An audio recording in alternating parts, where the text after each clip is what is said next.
A continuación, usted escuchará una enseñanza ofrecida en la Iglesia Presbiteriana Reformada El Redentor. Si desea edificarse con más contenidos, visite nuestro sitio web www.iglesiaelredentor.com o encuéntrenos en Spotify como Iglesia El Redentor. Se seca la hierba, se marchita la flor, pero la palabra de Dios permanece para siempre.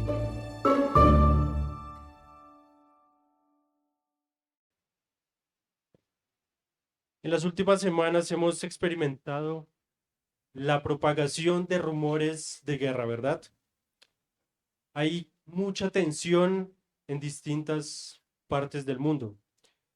Vimos la incursión de estas tropas americanas en el Mar Caribe que incendiaron estos rumores. Conocemos de la tensión que hay con Ucrania, con Rusia. Israel y Palestina parecen estar en una guerra interminable y, por supuesto, nuestro país. Colombia se vio tristemente sumergida en hechos de violencia. Lo que pasó con el precandidato, los secuestrados, los carros bombas. Esta es la historia de nuestro país. Y sé que algunos de ustedes incluso han tenido que sufrirla en carne propia. Y la historia de nuestro mundo, podríamos decir, puede contarse a través de las guerras. De hecho, este tema de las guerras, de las batallas, de las luchas, es un tema de profundo interés. Por eso vemos que sacan juegos de guerras, películas de guerras, y cada uno de nosotros en alguna medida se ha interesado en una guerra. Pero por encima de todas las guerras, mis hermanos, hay una lucha, una contienda que por su importancia y trascendencia eclipsa a todas las demás guerras. No es una lucha entre naciones, sino es una lucha que todo cristiano debe contender. Es una lucha en su alma. Es una guerra verdadera, una contienda genuina. Como dice Ryle en su libro El secreto de la vida, esta es una guerra con sus luchas y sus heridas, sus velas, sus fatigas, sus sitios y sus asaltos, sus victorias y sus derrotas. Y lo más terrible de esto son las consecuencias. Porque en las guerras que hemos mencionado anteriormente, algunas consecuencias son más o menos remediables, pero la contienda espiritual, las consecuencias son eternas. Hace 15 días en la apertura de nuestra serie vimos que cada creyente genuino es un santo. Y eso es irreversible, y eso es una posición segura por la obra del Señor Jesucristo. Pero en esta posición de santos nos encontramos de frente con el pecado. Es como esas películas donde uno sabe que al final sí o sí el malo y el bueno tienen que enfrentarse. Bueno, el cristiano y el pecado siempre van a tener un punto de contacto a lo largo del día. Así que el cristiano debe despertarse con la expectativa, con la alarma, con sus sensores bien prendidos, bien puestos, porque en cualquier momento del día ese contacto va a suceder. Es por eso que la escritura utiliza el lenguaje de velar. Estén velando. Ahora, esto podría sonar un poco paranoico, pero no.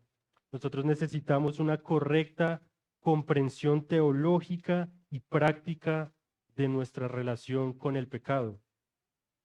Así que mi oración, hermanos, es que podamos salir aquí esta mañana con una mejor comprensión, con una transformación y con un nuevo estímulo. Y obviamente eso es pretencioso para un hombre, pero su palabra tiene el poder y puede hacer eso. Y él puede hacer mucho más sobreabundantemente de lo que imaginamos. Pero para llevar esta batalla a cabo necesitamos entender las verdades que Pablo nos está diciendo en este texto. Este va a ser nuestro armamento. De ahí va a radicar nuestro poder, nuestra disposición, nuestra esperanza y también, mis hermanos, nuestra victoria. Todo lo que el cristiano necesita para vivir como un santo, con un corazón que se opone, con una carne que no quiere obedecer y en un mundo caído. Esta mañana vamos a presentar nuestro texto bajo tres encabezados. En primer lugar, vamos a ver que el cristiano está totalmente muerto al pecado, versículos del 1 al 9. En segundo lugar, vamos a ver que el cristiano está totalmente vivo para Dios, versículos 10 y 11. Y en tercer lugar, vamos a ver que el creyente, el cristiano, es totalmente libre y responsable para actuar, versículos 12 y 14. Así que empecemos con nuestro primer punto. El cristiano está totalmente muerto al pecado. Pero debemos hablar de el contexto inmediato, es decir, ¿qué dice Pablo justo antes de decir lo que nos acabó de decir en este capítulo 6? Así que Pablo está desarrollando un panorama de la redención y él empieza poniendo a toda la raza humana, a ti y a mí, en su sitio, por así decirlo, enfatizando de la terrible situación que se encuentra el hombre. Él se encuentra en esta terrible situación porque rechaza a Dios, que se reveló con claridad, y también rechaza su verdad. Y así se hace enemigo de Dios, cayendo bajo su ira. Esta ira y esta posición de enemigo de Dios lo va a llevar inevitablemente a la condenación que va a tener que enfrentar por sus pecados. Y Pablo nos dice que estos pecados el hombre los ama, el hombre se deleita y el hombre hasta los aplaude. Él dice, no solo hacen cosas malas, sino que también las aprueban. Y dice que el juicio de Dios cae justamente sobre ellos. Así que Pablo pone a toda la raza humana bajo esta realidad caída y bajo el juicio de Dios. Pero luego él expone la gran misericordia de Dios, su bondad, su abundante gracia para aquellos que lo han rechazado. Esta es una bendita gracia que alcanza al hombre que es totalmente indigno de merecerla.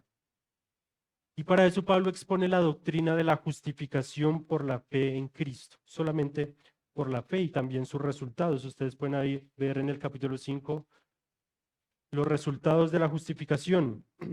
Y lo que él dice es que los que creen, los que tienen fe en la obra del Señor Jesucristo, que él fue entregado por nuestras transgresiones y resucitado para nuestra justificación, son declarados justos delante de Dios.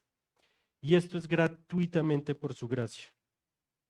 Entonces Pablo nos deja claro que esta justicia no se obtiene por nuestras obras, que no hay un tipo de comportamiento que gane esta justicia, que no hay una serie de rituales que logren eso, ni tampoco un linaje. Él descarta todas las posibilidades que un hombre crea por sí mismo de obtener justicia propia. Él deja claro que esta salvación, esta justicia se recibe, no se gana.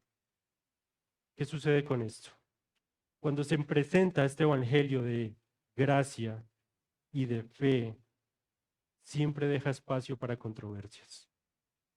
Es decir, que la verdadera predicación del evangelio de la salvación solo por gracia siempre conduce a la posibilidad de que se presente una acusación ante ese mensaje. Y Pablo conocía muy bien esta situación, él había predicado muchas veces el evangelio en muchos lugares. Él tenía la experiencia de saber qué tipo de respuestas genera al presentar este evangelio, este mensaje de gracia. Y por eso, él no tiene reparo en hacer declaraciones como las de Romanos 5:20. Él dice que donde abundó el pecado, sobreabundó la gracia. Este es un resumen del evangelio. El pecado de nosotros es grande, pero la gracia de Dios es mucho mayor. ¿Y qué sucedía con estas declaraciones? Esto llevó a algunos a pensar que la clave para obtener más gracia era seguir pecando. Llevar una vida inmoral, desatenderme de la ley de Dios, no importarme vivir en santidad. Y obviamente alguien que predique una salvación por obras nunca va a tener este tipo de controversias. Si alguien te predica, y si tú quieres ir al cielo, tú debes comportarte bien, seguir una norma, nunca va a tener este tipo de controversias. Esto no causa ninguna controversia porque, de hecho, este tipo de predicación nos promueve a nosotros. Pero el evangelio bíblico, hay un solo Salvador, un solo camino, solo por gracia, mediante la fe. Así que lo que hace Pablo acá es adelantarse a esta objeción recurrente cuando se presenta este evangelio de gracia solo por la fe. Y ahí es donde entra el capítulo 6, con la siguiente pregunta. ¿Qué diremos entonces? ¿Continuaremos en pecado para que la gracia abunde? Pablo responde de ningún modo, de ninguna manera. Un comentarista dice que esta conclusión de uno llegar a pensar esto le resulta tan desagradable para Pablo que usa la expresión más contundente y cortante, de ninguna manera. Y el sentido de esta frase es mucho más fuerte de lo que encontramos acá, porque es un rechazo fuerte, es como un grito enfático. Esto es impensable, es absurdo, es imposible de aceptar para un cristiano. Un cristiano no puede pensar así, ni siquiera debería sugerirlo. Porque mis hermanos, la idea de que un hijo de Dios dé voluntariamente al pecado una oportunidad de operar en él y de hecho fomentarla, esto le produce repugnancia al corazón de Pablo. La, la idea nomás de esto le disgusta y por eso él responde enfáticamente, de ninguna manera. Porque este no es el curso del Evangelio, este no es el curso de la vida cristiana. Porque lo que hace el Evangelio es cambiar los patrones pecaminosos de nuestra vida y cambia radicalmente nuestra relación con el pecado. Cambia decisivamente nuestra posición en relación con el pecado. Así que lo que Pablo está diciendo, que un hombre justificado que está bajo el reino de la gracia no puede pensar así, no puede, y menos actuar así.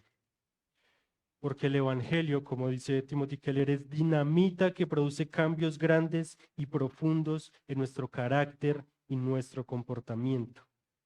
Y es acá, mis hermanos, donde vamos a encontrar una de las declaraciones más importantes de esta epístola. Pablo dice, nosotros que hemos muerto al pecado. Esta es una de las declaraciones más fuertes, más importantes que vamos a leer en esta epístola. Pero ¿qué significa que nosotros hemos muerto al pecado? Bueno, vamos a responder eso primeramente diciendo que no significa. Estar muertos al pecado en el sentido que Pablo lo expone aquí no significa que ya no queremos pecar. Pablo no está diciendo eso, porque más adelante él va a decir, no dejen que el pecado reine en ustedes. Y más adelante en el capítulo 7, él muestra que los creyentes aún tienen estos deseos pecaminosos. Tampoco significa que como cristianos estamos completamente muertos, a la influencia, al poder y al amor del pecado. Tampoco significa que nosotros morimos cada día al pecado como si fuera un proceso paulatino. No significa que el pecado ya fue totalmente erradicado de nuestra vida. Seguimos experimentando deseos pecaminosos y luchas internas. Tampoco significa que no sintamos tentación. Tampoco significa que el creyente no puede caer en pecado. Y tampoco significa que hemos muerto a la culpa del pecado. Todo esto que acabo de decir son verdades doctrinalmente ciertas. Esto es cierto. Pero en el contexto que Pablo nos lo está diciendo, no es lo que significa. Pablo nos quiere mostrar una realidad más asombrosa, algo más grande y algo mucho más emocionante.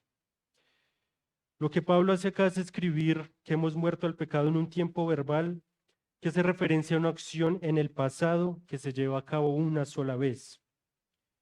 No está hablando de algo que hacemos, nos está hablando de algo que ya nos sucedió.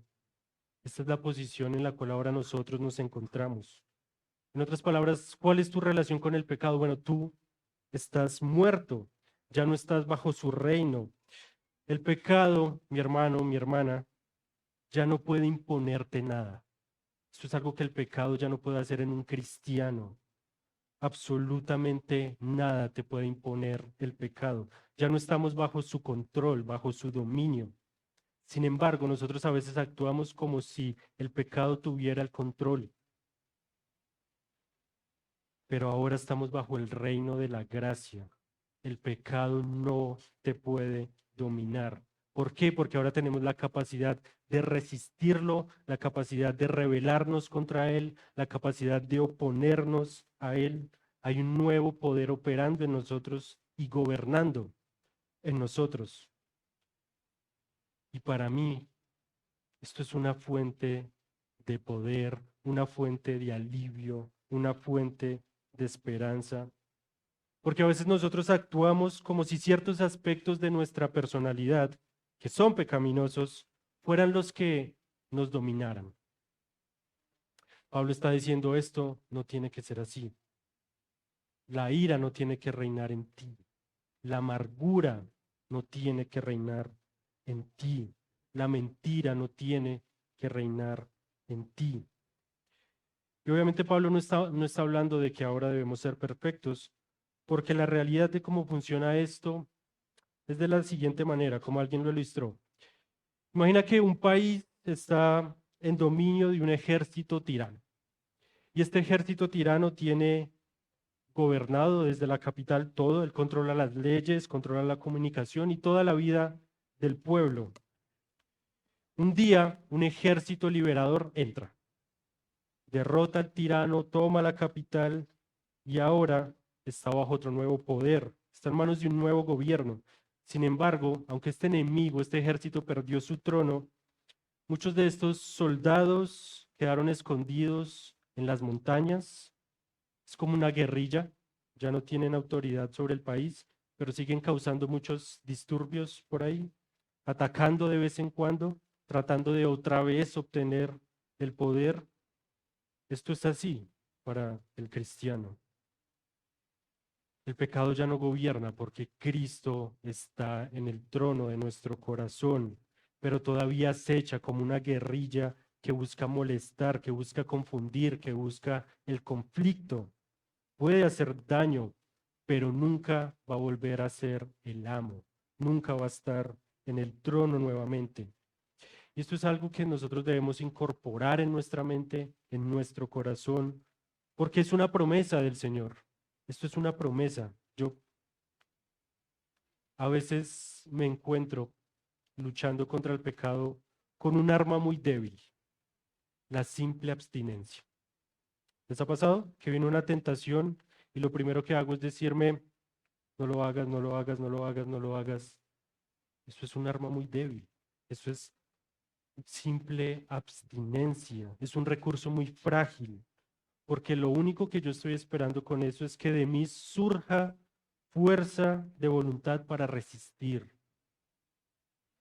La abstinencia no es una fuente de poder muy poderosa, mi hermano. El Evangelio sí.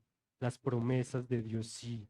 Porque el Evangelio es poder de Dios. Las promesas de Dios son un arma mucho más fuerte que mi propia voluntad. La gracia de Cristo no solamente nos dice no hagas esto, sino lo que yo te di es mejor, es mucho mejor. Te di al Señor Jesucristo y debemos usar las promesas de Dios. Y esta de Romanos 6 es una, no es solo un mandamiento, son promesas de Dios en Cristo. Y estas promesas son reales, son reales.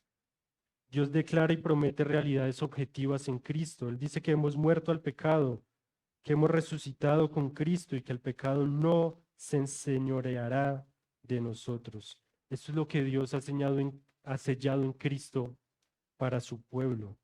Por eso Lutero decía que Romanos 6 es un evangelio puro, porque anuncia lo que Cristo ya ha cumplido y lo aplica al creyente. Y Babi que explica este pasaje como la santificación, que no empieza con mandatos, sino con promesas objetivas que fluyen de la unión con Cristo. No son meras posibilidades lo que estamos leyendo aquí, son promesas divinas. El pecado no tendrá dominio sobre nosotros. Esta es la promesa pactual en la que el cristiano vive. Y a partir de esta promesa, el cristiano obedece, vive, camina. ¿Y cómo llegó esta promesa a ser cumplida? ¿Cómo es que podemos decir que esto es una certeza? Por Cristo, mis hermanos. La garantía de que estas promesas son verdad de nosotros es la muerte y la resurrección del Señor Jesucristo y nuestra unión con Él. Por eso Pablo dice que nosotros morimos con Él, resucitamos con Él, que viviremos por Él, para Él. Nuestra garantía es el Señor Jesucristo. Pablo nos habla de nuestra unión con Cristo en términos muy estrechos. En el versículo 3 y 4 vemos esto. ¿O no saben que ustedes, que todos los que hemos sido bautizados en Cristo Jesús, hemos sido bautizados en su muerte? Por tanto, hemos sido sepultados con Él por medio del bautismo para muerte, a fin de que como Cristo resucitó entre los muertos por la gloria del Padre, así también nosotros andemos en novedad de vida. Pablo dice que fuimos sepultados en su muerte, en la muerte de Cristo. En otras palabras, y acá Hendricks, un comentarista, lo dice de manera hermosa. Él dice que por el poder del Espíritu Santo se nos hizo ahondar profundamente en el significado de su maravillosa muerte. De hecho, tan profundamente nos hemos sepultado en ella con corazón y mente que comenzamos a ver su glorioso significado para nuestras vidas. Por lo tanto, rechazamos y aborrecemos este malvado y terrible dicho. ¿Continuaremos pecando para que la gracia abunde? No, porque hemos entendido su muerte. El Espíritu Santo nos ha introducido para entender estas profundidades maravillosas de que Cristo murió por nosotros. Obviamente nosotros no comprendemos completamente las cosas que sucedieron en el Calvario porque nos superan, pero entender que Cristo, la segunda persona de la Trinidad, santo, perfecto, que no merecía ningún tipo de sufrimiento, murió por ti, murió por mí, sabiendo que lo rechazamos, que nosotros lo hicimos víctima de la cruz, por así decirlo. Eso aumenta nuestra fe y eso nos ayuda a ver la importancia del sacramento. Ahora entendemos por qué los reformadores decían que eso es verdadero alimento espiritual. Aumenta nuestra fe. Cuando pensamos en su muerte, sabemos que morir a nosotros mismos vale la pena para vivir para Él. Recordamos que estamos aquí para algo más grandioso, algo mejor, algo de más valor. Le decíamos a los niños hace 8 días que Dios nos creó con sus manos y eso nos dio un valor maravilloso. Obviamente esto es una figura porque Dios no tiene manos.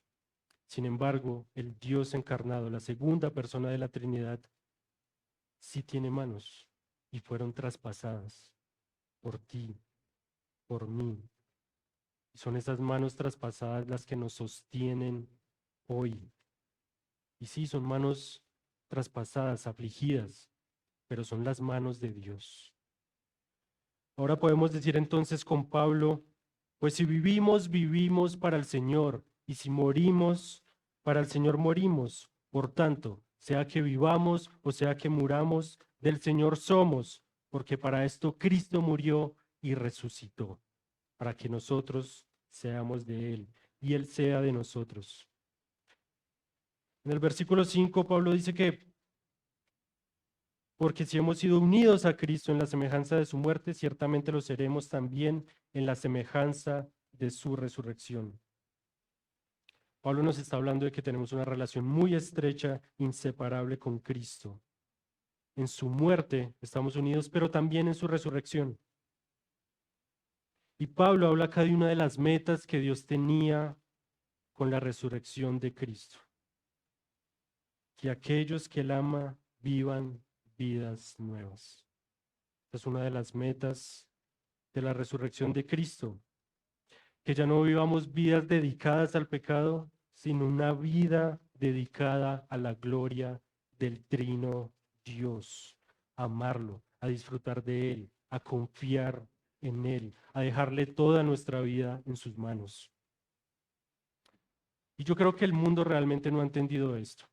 O nosotros no estamos haciendo nuestro trabajo de la mejor manera al exponer el Evangelio. Porque si esto realmente se entendiera, no existiría esa discusión de cuál es la religión verdadera. No existiría esa discusión a la luz de esto, a la luz de esta obra. ¿Tú me estás preguntando cuál es el Dios verdadero? ¿Realmente me estás preguntando esto? No hay nada más grande en la historia que Cristo muriendo y resucitando. Y no hay nada más importante para ti en este momento que seas alguien que participe de su muerte y su resurrección. No hay nada más importante. Por eso yo te pregunto, querido amigo, a la luz de esto, ¿qué estás esperando para venir hacia Cristo en arrepentimiento y fe? ¿Qué estás esperando? ¿Tú eres realmente consciente de lo que significa no participar en su muerte y su resurrección? Porque no hay promesa para ti y no hay esperanza para ti. Y tú, creyente, ¿qué estás esperando para definir tu vida en términos de esta cruz? ¿Qué estás esperando? Pablo sigue reforzando esta idea en los versículos siguientes. Y esto nos recuerda a un pasaje que se conecta muy bien con lo que estamos viendo aquí, que es Gálatas 2:20. Dice que con Cristo he sido crucificado y ya no soy yo el que vive, sino que Cristo vive en mí. Y la vida que ahora vivo en la carne, la vivo por la fe en el Hijo de Dios, el cual me amó y se entregó a sí mismo por mí. Entonces, ¿cuál es la conclusión de todo esto? Bueno, como cristiano, soy un nuevo yo. Uno que realmente busca a Dios, que ama la ley y la santidad. Y aunque el pecado aún habita en mí y este ejerce mucha fuerza, ya no controla ni mi personalidad ni mi vida. Es por eso que cuando nosotros pecamos, estamos actuando en contra de nuestra identidad. Es decir, que cuando yo estoy pecando no estoy siendo consciente de quién soy. Se me ha olvidado de lo que Cristo hizo por mí. Mis hermanos, no hay pecados invencibles, ni hay ídolos omnipotentes. Para un cristiano, bajo esta posición de muerto al pecado, no hay pecados invencibles, no hay ídolos omnipotentes. Y obviamente yo sé que nuestra experiencia se aleja a veces un poco de esta realidad que nos está enseñando Pablo. Pero es que nuestra experiencia no es la verdad. La verdad es lo que está escrito acá. Pero el Señor quiere que participemos de eso. Él quiere esto para ti, Él quiere esto para mí. Vivir bajo la realidad y la verdad de sus promesas. Él quiere esto para esta iglesia. Es por eso que nuestro segundo punto dice que el cristiano está totalmente vivo para Dios, versículos 10 y 11. Dice así: porque en cuanto a que Él murió, murió al pecado una vez y para siempre, pero en cuanto Él vive, vive para Dios. Así ustedes considérense muertos para el pecado, pero vivos para Dios en Cristo Jesús. Es acá donde pasamos de la doctrina a la exhortación. Y la exhortación que Pablo nos hace es que nos consideremos de dos maneras. En primer lugar, muertos para el pecado, pero también vivos para Dios. Así que Pablo nos mostró toda esta doctrina con el objetivo de crear en nosotros una convicción de que realmente estamos muertos al pecado. Esta palabra, considérense muertos al pecado, es darlo por cierto. Y esto debe transformarse en una permanente convicción en nuestros corazones, en nuestras mentes. Que este sea un punto que despegue nuestro pensar, planificar nuestra vida, disfrutar nuestra vida, hablar, hacer cualquier cosa. Ahora yo voy a emprender mi vida conscientemente determinado, creyendo que soy muerto al pecado. Yo voy a pensar como muerto al pecado. Voy a planificar como muerto al pecado. Voy a disfrutar, pero como muerto al pecado. Voy a hablar como muerto al pecado. Y voy a considerar esto siempre. Ahora, quizás muchos de ustedes estén dudando de esto. ¿Cómo puedo decir que estoy muerto al pecado cuando caigo tantas veces en la tentación, una y otra vez? Hay una ilustración muy famosa, y es que en la época de la esclavitud, hace aproximadamente 100 años, existía la esclavitud en América, ¿no? Pero después de la guerra civil esto fue abolida. Muchas personas habían durado siendo esclavos toda su vida, que les costaba entender su nuevo estatus. Se anunció, hey, ustedes son libres, pero a ellos les costaba entenderlo. Así que cuando veían a sus amos, volvían a temblar, volvían a sentir miedo, volvían a decir, uy, ¿será que otra vez me van a hacer esclavo? Ellos eran libres. La ley había cambiado, su estatus era otro diferente, pero les costó mucho tiempo entenderlo. Y así pasa con nosotros. Porque podemos ser esclavos experimentalmente, aunque legalmente nosotros ya no lo somos. Puedes sentirte como un esclavo del pecado, pero tú ya has sido liberado completamente. Por eso Pablo insiste que no es cuestión de tu experiencia, no es cuestión de lo que tú estás luchando ahorita, no es cuestión de que caigas una y otra vez en la tentación, esto es un hecho. No podemos creerle a nuestra experiencia, debemos creerle a la palabra. Por eso debemos trasladarnos unos capítulos atrás y ver el ejemplo de Abraham, en el capítulo 4, versículos 19. Noten lo que es la experiencia a lo que es la fe verdadera.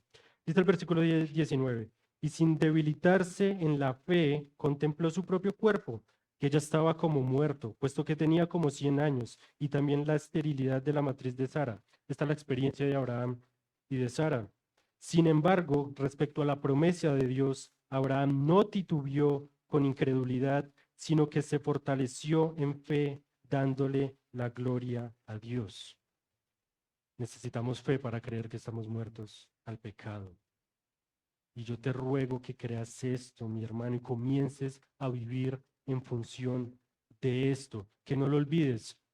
Si hay algo con lo cual debes quedarte cuando salgas de aquí, no importa la cantidad de cosas que yo haya dicho, pero que tú te digas, yo estoy muerto al pecado porque el Señor me lo ha dicho, me lo ha confirmado por medio de tu palabra. No me tiene que dominar, yo no tengo la necesidad de pecar. Esta es la palabra del Señor. Y Él no es hombre para que mienta. Por eso dice que sea Dios veraz y todo hombre mentiroso. Pero lo siguiente que debemos hacer después de considerarnos muertos al pecado es considerarnos vivos para Dios. Esto significa que estamos en la presencia de Dios delante de Él todo el tiempo. Que tenemos acceso a su presencia siempre. Estar vivos a Dios es estar abierto a todas sus bendiciones. ¿Ustedes se acuerdan ese pasaje de Efesios 2 que dice que los que están separados de Cristo están excluidos de la ciudadanía de Israel, extraños a los pactos de la promesa, sin tener esperanza, sin tener Dios en el mundo? Pero los que están en Cristo tienen toda bendición espiritual. Y es por eso que Pablo más adelante puede decir que todas las cosas para el creyente le sirven para bien. Pero también significa que así como Cristo vive para Dios, que Él vive exclusivamente para su reino, nosotros también debemos vivir así, exclusivamente para el reino de Dios. Estar vivos para Dios significa que estamos en el propósito de Dios, que estamos en el plan de Dios, en su plan grande y eterno, que es desde antes de la fundación del mundo. ¿Y qué dice Pablo en Efesios 1:4? Dice, porque Dios nos escogió en Cristo Jesús antes de la fundación del mundo. ¿Para qué? ¿Con qué propósito? ¿Con qué fin? para que fuéramos santos y sin mancha delante de Él. Y ese es el propósito que Dios está cumpliendo ahora en nosotros. Y si estamos en este propósito tan grande, tan sublime, tan maravilloso, ¿cómo podemos decir que vamos a continuar pecando para que la gracia abunde? Ese es el punto de Pablo. El cristiano no puede pensar así. Y por eso Pablo nos sigue exhortando, diciéndonos lo siguiente. Punto 3. El cristiano es totalmente libre y responsable para actuar. Así que ahora somos libres para pelear contra el pecado. Versículos 12 y 14. Por tanto, no reine el pecado en su cuerpo mortal, para que ustedes no obedezcan a sus lujurias, ni presenten los miembros de su cuerpo al pecado como instrumentos de iniquidad, sino preséntense ustedes mismos a Dios como vivos de entre los muertos, y sus miembros a Dios como instrumentos de justicia, porque el pecado no tendrá dominio sobre ustedes, pues no están bajo la ley, sino bajo la gracia de Dios. Así que somos libres para pelear contra el pecado y libres para ganar. De hecho, hemos sido libres para poder pelear y ganar, pero todavía tenemos que pelear, es lo que nos está diciendo Pablo. Todavía tenemos que pelear. Y lo primero que Pablo nos dice es que no reine el pecado en su cuerpo mortal, para que ustedes no obedezcan a sus lujurias. Esta palabra obedecer, obedezcan, significa tener una rendición continua o evitar un patrón. De esto se trata la obediencia. Y la palabra lujuria se refiere a anhelos, deseos, apetitos intensos.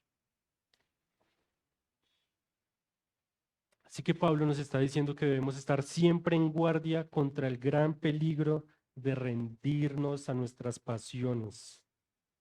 No podemos rendirnos a nuestras pasiones, pero tenemos el poder para resistirlo. Y lo segundo que nos dice está en el versículo 13, hablando de nuestros miembros, que no los presentemos como instrumentos de iniquidad.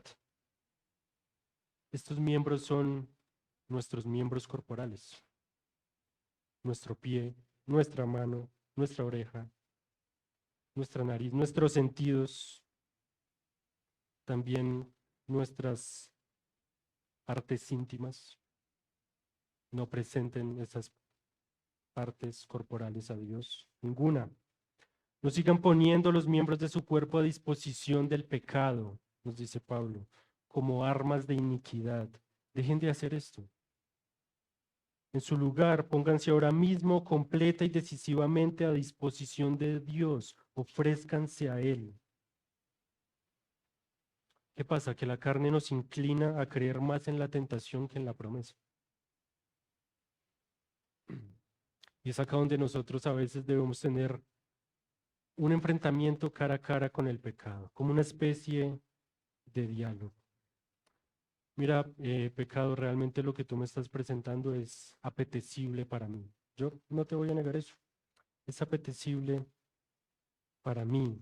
De hecho, lo puedo hasta saborear en alguna medida. Y sé que lo voy a disfrutar. Pero Dios me dice que yo he muerto al pecado. Por lo tanto, yo no necesito disfrutar de eso que parece una necesidad en mí. Yo estoy muerto a ti. Eso que me estás ofreciendo realmente no me va a satisfacer. La gracia me está ofreciendo mejores cosas. Yo me considero, lo tengo por cierto, muerto al pecado, pero vivo para Dios. Yo una vez me encontraba en una tentación y yo le decía a la otra persona, yo es que siento la necesidad de pecar. Pero eso no es cierto. Un cristiano necesita pecar para satisfacer algo. Un cristiano no necesita pecar para llenar un vacío o una necesidad. El pecado no suple ninguna de estas cosas. Un incrédulo sí. Un incrédulo sí, porque un incrédulo necesita el pecado para su satisfacción, para su identidad, para sentirse completo, dichoso. Pero un cristiano ya lo tiene todo, porque está unido a Cristo. Y sí, a veces, ojalá nuestras tentaciones, nuestros pecados fueran tan fáciles como salir corriendo, ¿no? Como lo hizo José. Eso sería un poco más fácil, pero a veces nosotros vamos a tener que enfrentar el pecado cara a cara, porque está aquí y está aquí. Y no podemos huir de él. No hay manera de correr. ¿Cómo vas a correr de tu orgullo? No, tienes que enfrentarlo, pero tenemos la promesa de Dios. Ojalá que todos los pecados bastara con simplemente salir corriendo. José estaba en una posición distinta. Lo más sabio ahí era huir. Pero el pecado, hay pecados que vienen en nosotros, de los cuales no podemos huir y ya. Y esto incluye, como lo dice Jerry Bridges en el libro, no solo los pecados obvios que queremos evitar, sino también los más sutiles que solemos ignorar. Estaba leyendo esta semana un libro que se titula ¿Cómo somos los colombianos? El autor, Germán García, tiene un capítulo que se llama Los atributos de los colombianos. Y él dice esto de nosotros. Él dice que somos individualistas, incumplidos, impuntuales, maliciosos, avispados, oportunistas, intolerantes, regionalistas, agresivos, impulsivos, inconstantes, irresponsables, criticones, conflictivos, gastadores, rebeldes, conformistas, etcétera, etcétera. El problema es que muchas de estas cosas se entran entre los pecados respetables. Y como dice Jerry, ya no podemos seguir ignorándolos. No podemos seguir en eso. No podemos seguir ignorándolos como veníamos haciendo. ¿Tú tienes un pecado que se esté negando a humillarse? No podemos seguir en ese patrón. Hay muchos pecados en nosotros que se niegan a humillarse delante de Dios, pero no podemos seguir en eso. Necesitamos creer en estas promesas de Dios, porque eso nos va a destapar los ojos para que veamos a través de ese velo en el cual está envuelto el pecado, que es como un disfraz que no nos deja verlo bien. Necesitamos fe en estas promesas, porque la fe nos capacita para no creer en este espíritu engañador que es el pecado, que promete gozo, que promete ayudarnos a nuestra reputación, a nuestra satisfacción, pero que siempre termina pagando con tristeza. Y la fe nos capacita para reconocer el vacío del placer también, la calidad temporal del pecado. Y esta fe nos persuade para que no abandonemos las misericordias de Dios por esa excitación efímera que ofrece el pecado. Así que el autor Jerry Bridges nos da 7 aplicaciones para poder luchar contra estos pecados respetables. Y el llamado que Pablo nos hace no solamente a luchar contra estos pecados escandalosos, sino contra todos los tipos de pecados, para que sea una batalla real, verdadera. La primera instrucción es que siempre debemos abordar nuestro pecado en el contexto del Evangelio. Es decir, nosotros debemos tener en nuestra mente el Evangelio de la gracia de Dios. Debemos partir desde ahí. Y la segunda es que debemos aprender a confiar en el poder del Espíritu Santo. Y esto Él lo dice para que nosotros no empecemos en nuestras propias fuerzas, con nuestros propios planes, con nuestras propias armas, con nuestras propias resoluciones, sino con el Evangelio y con el poder del Espíritu Santo. Pero al mismo tiempo debemos reconocer, en tercer lugar, que es nuestra responsabilidad seguir diligentemente pasos prácticos para lidiar contra nuestros pecados. Y en eso debemos ser honestos con nosotros mismos, examinarnos, identificar esas áreas en las cuales tenemos pecados respetables. Todos tenemos pecados respetables. nuestra comunidad, nuestra iglesia, está viviendo ahorita mismo bajo pecados respetables. Estamos viviendo bajo estos. Y él dice que después de identificar estos pecados, debemos aplicar pasajes específicos a cada uno de nuestros pecados sutiles. Entonces debemos ir a la Escritura a buscar estos pasajes que hablan de ese pecado. Entonces, si yo tengo el pecado respetable de la ambición, debo ir a buscar pasajes bíblicos que me hablen acerca de la ambición. ¿Por qué es tan mala? ¿Por qué a Dios le desagrada? ¿Qué hago yo para combatir contra la ambición? Y la sexta es que debemos cultivar la práctica de la oración por los pecados que toleramos. Debemos empezar a orar específicamente por ese tipo de pecados. Y la séptima es que debemos involucrar a uno más creyentes en nuestra lucha contra los pecados sutiles. Y es acá donde la unidad de la iglesia es tan importante. Donde nos vamos a empezar a incomodar. Va a pasar eso, mis hermanos. Nos vamos a tener que empezar a incomodar. Y nos vamos a tener que empezar a humillar y decirte, hermano, mira, yo estoy luchando contra este pecado respetable. ¿Me puedes ayudar? Eso me deja en una posición humillante. Yo no quiero decirles a ustedes cuáles son mis pecados respetables. Menos al pastor. Yo no quiero, yo siento vergüenza. Pero somos una familia, ¿o no? No estudiamos hace poco lo de la comunidad centrada en el Evangelio. Debemos ser una familia. Y eso va a requerir este tipo de cosas. Ir a decirle a mi hermano, hey, ayúdame con esto. Ayúdame, por favor. De hecho, ¿tú puedes reconocer en mí algún pecado respetable? Por favor, dímelo, no tengas miedo de decírmelo. Y ahí entra también un poco de valentía que debe haber en nosotros por amor al hermano. Hermano, mira que yo he notado que hay un pecado respetable en tu vida. Permíteme orar por ti, permíteme ayudarte. Y así vamos a lograr estar más unidos. Así que no nos dispersemos como iglesia. No tengamos estas luchas individuales, solas. Hay veces que hay algo que yo no entiendo y es que se nos dice, ¿qué tú estás haciendo cuando estás solo? ¿Qué tipo de pecado estás cometiendo cuando estás solo?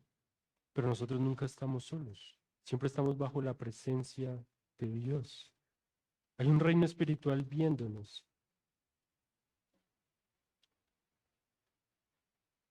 Y mi oración, mis hermanos, es que por medio de luchar contra estos pecados respetables, nos unamos como iglesia. Estemos más unidos. Pero hay que poner de nuestra parte. Hay que ponerlo. Y hay que empezar a hacerlo. Y recuerden que así como el poder de Sansón radicaba en el cabello de su cabeza, nuestro poder también radica en nuestra cabeza, que es el Señor Jesucristo.